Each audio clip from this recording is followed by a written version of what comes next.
네, 우리 사회는 참 갈등이 많습니다. 그 갈등이 극단적으로는 혐오나 혐오 행위로 일어나기도 하고요. 그렇지 않더라도 일상 속에서 개개인에게 많은 고통을 줍니다. 이런 것들 해결할 수 없을까요? 해결할 수 있습니다. 다양한 이 고전 속에서는 그런 해법들을 이미 제시하고 있고요. 또 우리가 살고 있는 이 현재에도 바로 이분이 그런 해결, 협상, 협의 같은 다양한 이 해법을 찾아내고 계신 분이죠. 알아보니까요. 저는 대타 진행인데도 이분 이런 것 관련해서는 굉장히 많은 전문성으로 인정을 받으셨더라고요. 게다가 저랑 이름도 같습니다. 자, 조변보감 조우성 변호사님 스튜디오에 모셨습니다. 안녕하십니까? 네, 안녕하세요. 반갑습니다. 네, 이름이 정말 좋으십니다. 네, 좋은 이름이시군요.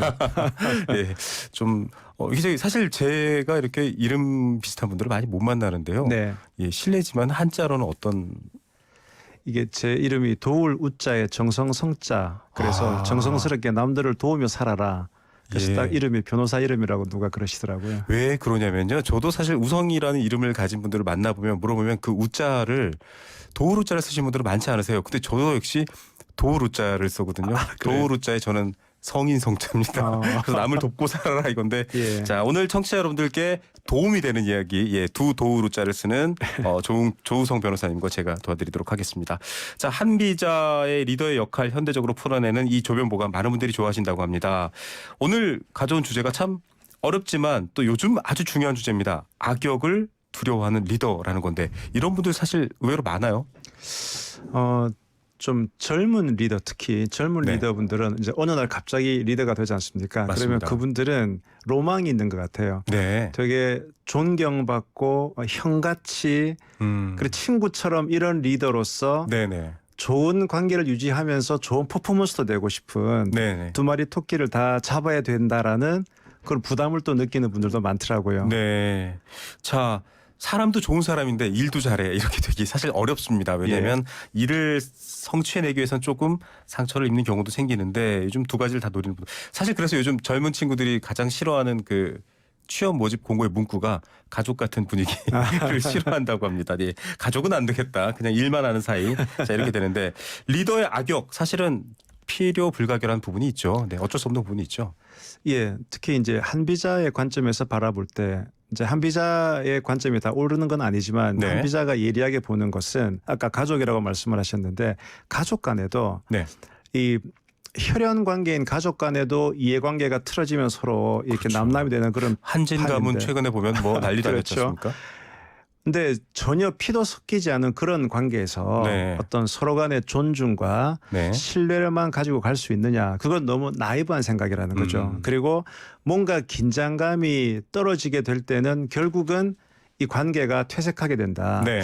그래서 기본적으로 한비자는 인간은 이기적인 존재고 나태해질 수밖에 없는 존재라는 걸 바탕에 깔고 보는 것이기 때문에 네. 현실과 되게 맞는 그런 측면이 좀 있는 것 같아요. 네.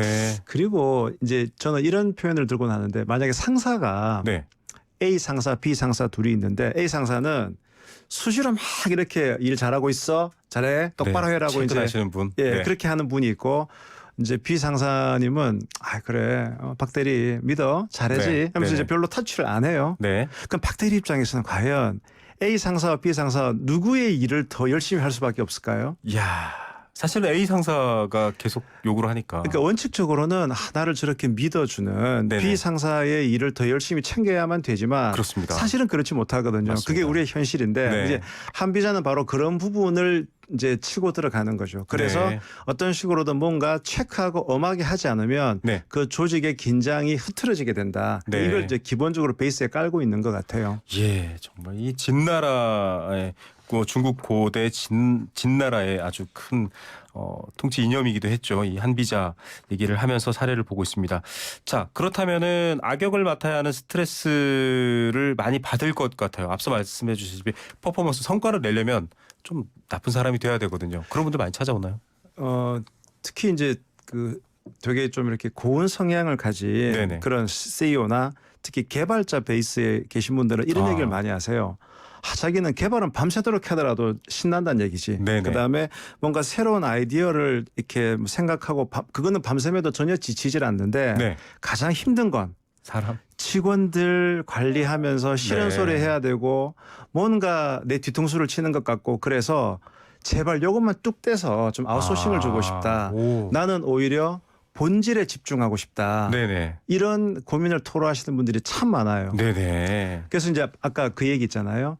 나는 일의 본질에 집중하고 싶고 사람에 대한 부분은 뭔가 아웃소싱하고 싶다라는 그런 얘기를 하는데 네. 제가 이제 제 책에서도 다뤘던 사례가 그게 얼마나 위험한 일인가. 그리고 과연 그러면 사람 다루는 건 본질이 아닌가?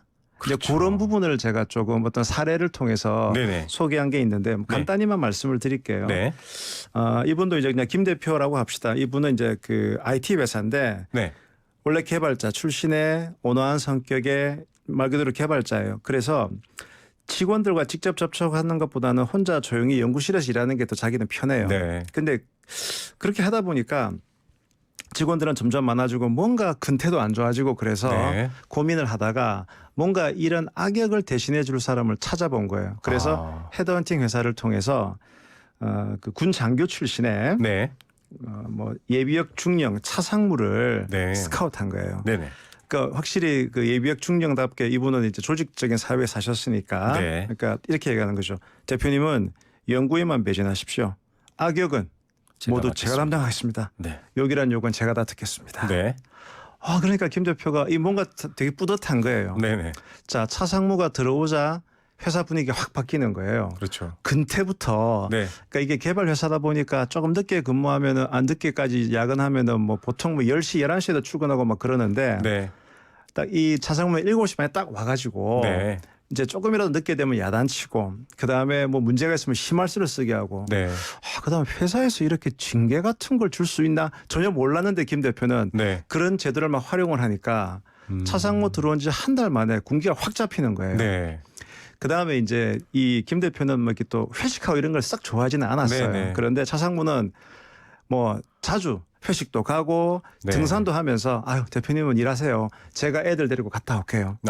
그러면서 이제 열심히 으쌰으쌰 한편으로는 으쌰으쌰도 하고 한편으로는 아주 강하게 군기를 잡고 네. 이렇게 쭉 해왔죠. 그러니 회사가 핑핑 돌아가는 느낌이 드는 거예요. 네. 김 대표는 이제 회사가 한 단계 점프업 할 수 있겠구나라고 네. 했는데 이제 이상한 기류가 감지가 되기 시작한 것이 뭐냐. 네. 어느 순간부터 김 대표가 직원들한테 일을 시키면 네.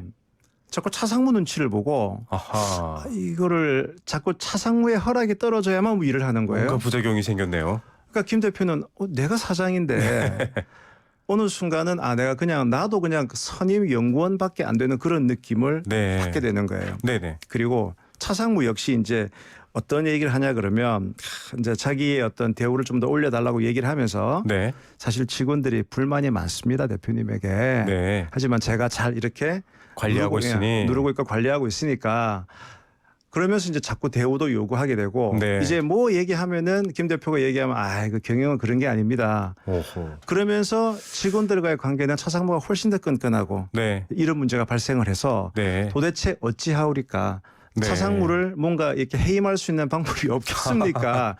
이제 이런 질문을 가지고 네. 저를 찾아오게 돼서 알게 되었죠. 예, 참 살다 보면 많이 겪을 일이고 집 안에서도요. 뭐 네. 엄한 아버지와 자애로운 어머니 이렇게 좀 이 역할, 이 쪼우고 관리하는 역할과 또 이런 것들이 있는데 방금 말씀하신 것처럼 결국 부작용도 있고 역효과도 있습니다. 결국 이것 좀 어떻게 풀어가야 되나요? 그래서 풀어가야 될까요? 동양 고전의 지혜를 좀 빌려보면 네. 한비자는 이런 얘기를 많이 합니다. 한비자는 기본적으로 리더가 어떤 힘을 가지고 있어야 된다는 걸 강조를 하면서 네. 한비자란 책은 여러 가지 사례를 풀어서 왕에게 이런 사례도 있었고요. 저런 사례도 있었고요. 케이스를 풀어주는 그런 건데요. 케이스가 크게 두 가지를 얘기합니다. 네네. 한비자는. 첫 번째 케이스는 신하에게 좋은 고난을 줬을 때 그러니까 뭐냐 그러면 그 백성들에게 뭔가 곡식을 나누어 주고 이런 네. 선정을 베푸는 그런 일을 신하에게 맡겼는데 그랬더니 이제 그 신하가 그 고난을 가지고 백성들에게 많은 곡식을 나눠주고 적게 받고 이렇게 이제 은혜를 많이 베푼 거죠. 네네. 은혜를 베풀다 보니 백성들이 그 신하를 좋아하게 되고 결국은 자신이 그 고난을 독차지한 네. 결국은 왕을 죽인 그런 사례가 그 전상이라고 하는 사람의 사례가 있다. 네. 그러니까 좋은 일을 맡겨도 그런 문제가 발생하고 반대로 또 송나라의 자한이라는 사람은 군주에게 그렇게 말했답니다. 포상을 받는 건 백성들이 좋아하는 일이기 때문에 직접 네. 하세요. 하지만 형벌을 받는 건 백성들이 싫어하니까 제가 하겠습니다. 네. 그러니까 송나라 군주가 그거 좋네. 네. 그래서 위험 있는 명령을 내리거나 대신들을 처형할 때마다 다 이제 자한이 다 철회한 거죠. 네. 이로 인해 대신들은 자한을 두려워하고 백성들은 자한을 따르게 되고 앞서 그래서 사례같이 되는군요. 그렇죠. 1년 만에 자한은 송나라 군주를 죽이고 정권을 빼앗았다. 아. 물론 극단적인 얘기는 한데 한비자가 네. 얘기를 하는 것은 이런 거예요. 군주가 사람들이 당신을 따르는 것은 당신이 인격적으로 훌륭해서도 아니고 학식이 뛰어나서도 아니고 당신이 그 자리에 있기 때문이다. 네. 근데 전 참 이 말에 되게 핵심을 찌른다고 하는 게 많은 리더들이 내가 인격적으로 훌륭하고 내가 멋진 사람이기 때문에 이 사람들이 내 밑에서 나를 따른다라고 착각하고 네. 또 왠지 그런 로망을 가지고 있는 것 같아요. 그렇죠. 근데 사실 현실은 그렇지 않거든요. 맞습니다. 그러면 내가 가지고 있는 권한을 내가 제대로 활용하지 못할 때는 권력의 지형도가 바뀐다는 거죠. 네. 그러면 이제 이런 반발도 있을 수 있겠죠. 아니 요즘 같이 바쁜 세상에 뭔가 좀 권한의 위임, 네. 이양, 양도 이렇게 해서 합리적으로 분업을 하는 게 중요한데 그걸 어떻게 리더가 다 갖고 있느냐. 그렇죠. 그런데 수평적 리더십으로만 봐도 사실은 그렇죠. 복잡해지죠.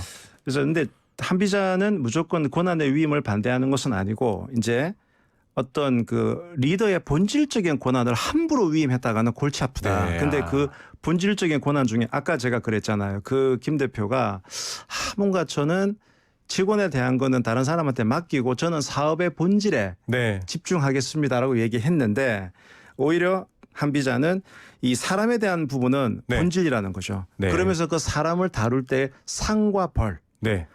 상과 벌의 권한은 리더의 본질적인 권한에 속한다. 네. 그거를 강조하는 겁니다. 맞습니다. 참. 이 상벌이라는 것 굉장히 중요한 본질적 권한이고요. 그중에 어느 것 하나만 취하는 건 좋은 일이든 나쁜 일이든 결국 부메랑으로 돌아옵니다. 결국은 리더 같은 경우는 이 상벌이라는 본질적 권한을 얼마나 효율적으로 본인이 쥐고서 잘 쓰느냐에 따라 달렸다. 이렇게 해석해도 될까요?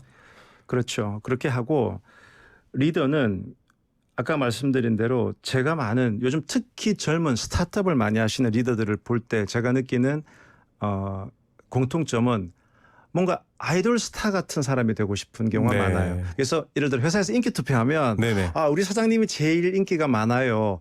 그런 것에 대한 어떤 되게 바램 같은 게 있는 것 네. 같은데 그건 되게 트렌디하게 보이겠지만 네. 결국은 그게 마치 좋은 멋진 리더의 모습으로 인식을 하게 됐을 때는 네. 또 다른 권력의 누수 현상이 생긴다. 맞습니다. 그래서 무엇보다 제가 많은 기업 컨설팅 하다 보면 느끼는 것은 잘못 넘겨버린 권한은 다시 가져오기가 힘들더라고요. 이게 넘어가면 이제부터 내가 다시 할게. 이것도 어려운 거군요. 제가 예전에 세계사를 배울 때 뭐 프랑스 혁명도 그렇고 러시아 혁명도 그렇고 혁명이 일어나는 게 그렇다 네. 그러더라고요.